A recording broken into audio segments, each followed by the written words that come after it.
Yo, what's up mga katropa? Magandang araw sa inyong lahat. Another day, another vlog na naman sa inyo. Siyempre, eto naman ako. Review natin ngayon is yung Yamaha R1. So, pag sinabing R1, super bike siya. Isa siyang sports bike or big bike ng Yamaha. So, samahan nyo ako dun mga katropa sa loob ng Yamaha Rev Zone Iloilo. Let's go! So, ayan mga katropa, nakita nyo yung Yamaha. So dito na tayo, papasok sa loob. Ayan, kukunti yung tao. Ayan, nakikita ko na yung Yamaha R1. Pasok tayo sa loob mga tropa.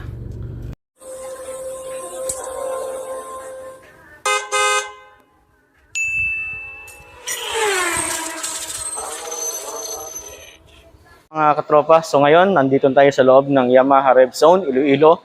And today's vlog, of course, Yamaha R1 Superbike 1000cc ng Yamaha. So tara mga katropa, punta natin yung Yamaha R1.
Mga tropa, nakita nyo na yung Yamaha R1. So ito siya.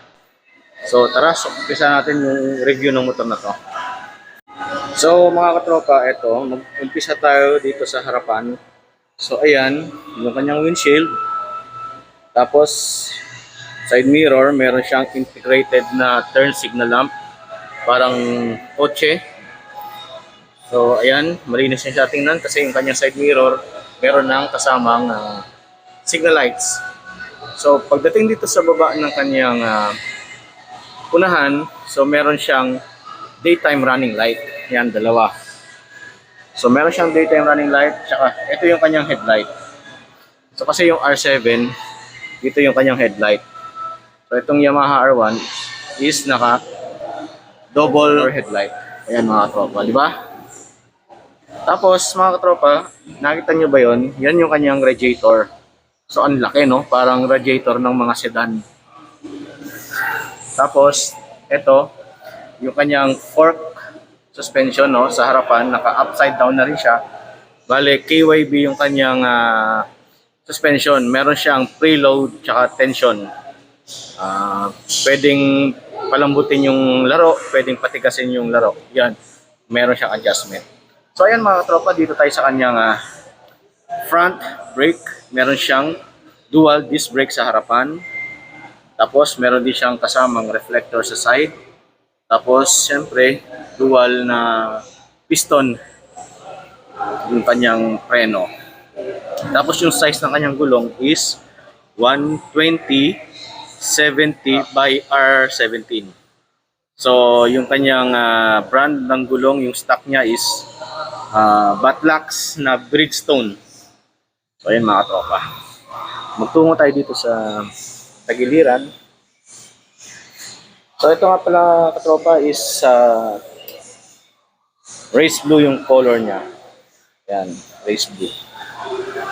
So sa kanyang tagiliran mga tropa is siyempre meron Meron siyang malapad na side fairing. Siyempre, hindi mawawala yung sticker na R1 na gray. Same siya doon sa front fender niya. So, ayan yung kanyang makina, no? For exact, to be exact, yung saktong sukat ng kanyang engine is bale 998cc. So, round off 1000cc. So, mga katropa, dito tayo sa kanyang bahaging likuran. Yan yung kanyang ambutson. Naka silver. Tapos ang ganda ng kanyang swing arm. Solid. Diba? Yan, ang laki ng kanyang canister sa baba. Kasi 4-cylinder siya, inline 4 siya mga tropa. Tapos eto, syempre, dual channel ABS. Meron din siyang ABS sa likod. Tapos single disc sa likuran. Yung size ng kanyang gulong ay 190 55R17. Bridgestone din na Batlax, yung stock tire niya.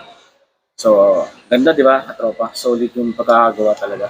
Kasi mahal din yung presyo nito eh. Nasa 1.2 million pesos. Siyempre dito sa kanyang taillight, meron siyang LED na signal lights. Ayan. Tapos siyempre LED din yung kanyang taillight. Tapos dito sa kanyang kabilang tagiliran, dito yung kanyang chain. Ganda na kanyang swing arm, solid talaga oh. Tapos syempre, diyan yung kanyang monoshock. Meron din siyang adjustment. Yan. KYB din yung brand ng kanyang suspension sa likod. Yan mga tropa. Ito ay 6-speed manual transmission. Napakaganda yung kanyang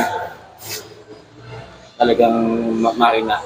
Talagang gawang Yamaha is mahal siya pero solid talaga yung gawang Yamaha. So dito naman tayo sa kanyang dashboard. Yan, hindi natin mabubuksan kasi walang battery. Yan. Yung kanyang susian. Yan nga pala yung adjustment ng kanyang fork suspension. May preload, tension, tsaka yan, compression. Yan. Hard, soft. Hard, soft. Ayan. Ganun din sa kabila. Dalawa yan. Diba? Ayos na ayos mga tropa. Siyempre sa kanyang handlebar, meron siyang ito, passing light. Tapos, meron siyang mode. Kung sports mode or touring mode. Yan, adjust mo lang dyan. Tapos ito kanyang high beam, low beam. Tapos meron siyang signal light.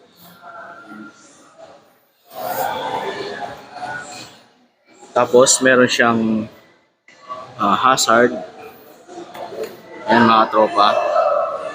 Meron siyang hazard light. Tapos meron siyang horn. Sa kabila naman, syempre merong stop. Tapos meron din siyang start. Tapos yan. Stop. Mamatay yung makina. Ito yung run. Ito naka-on. Ibig sabihin, pag nakaka-run na siya, start mo na siya. Pag in-start mo, mag-i-start yung makina. So ito yung mag-set ng menu. Yan, menu. Mamimili, lalabas yan sa dashboard niya. So, ito yung kanyang reservoir ng kanyang rear, ng front brake. Yan, mga tropa. So, ito mga tropa, punta tayo sa kanyang specs. Itong Yamaha R1 ay, yung kanyang cylinder is inline 4 cylinder. Tapos, liquid-cooled 4-stroke, double overhead cam, 4 valves. Bore on stroke is 79 by 50 mm. Compression ratio is 13.0:1. Maximum power is 147 kilowatt or 200 PS at 1,350 revolution per minute. Maximum torque is 113 Nm of torque at 11,500 RPM. Electric starter, syempre. Kanyang lubrication is wet sump. Engine oil capacity, 4.9 liter. Fuel system is fuel injection. Transmission type, constant mesh, 6-speed. Framework is diamond. Front suspension, telescopic fork. Rear suspension is swing arm. Front brake, hydraulic dual disc brake. Rear brake, hydraulic single disc brake. Yung seat height niya is 855 mm. Wheelbase is 1,405 mm. Minimum ground clearance is 130 mm. Weight including oil niya and full tank niya is 201 kilograms. Fuel tank capacity is 17 liters. So, syempre, sa kanyang mga features, nagkakalaga siya ng 1,249,000 pesos. Yan yung kanyang presyo, mga katropa. So ayun mga katropa, na-review natin yung Yamaha R1 2022 model. So sports bike by Yamaha, 1000cc siya mga katropa, inline 4. So sa tingin nyo ba, sulit yung motor na yun? Comment down below mga katropa. Kung para sa akin, kung talagang sports bike yung hanap mo, na inline 4 na 1000cc, para sa akin, ganda ng kanyang design. Saka unique siya mga tropa, yung kanyang ulo, yung kanyang headlight, tapos yung kanyang side mirror is okay, parang kotse kasi meron siyang integrated na signal light. So for me, syempre sulit. Yun nga lang, pricey siya, pero kung mayaman ka naman, marami ka naman pera, baliwala na naman sa iyo, di ba? So, syempre, hindi naman natin mako-compare lahat ng 1000cc kasi may kanya-kanya naman yan na specs, kanya-kanyang brand, may kanya-kanyang design, may kanya-kanyang sikreto yan. Diba? So, yun mga katropa. Salamat sa panonood ng aking vlog.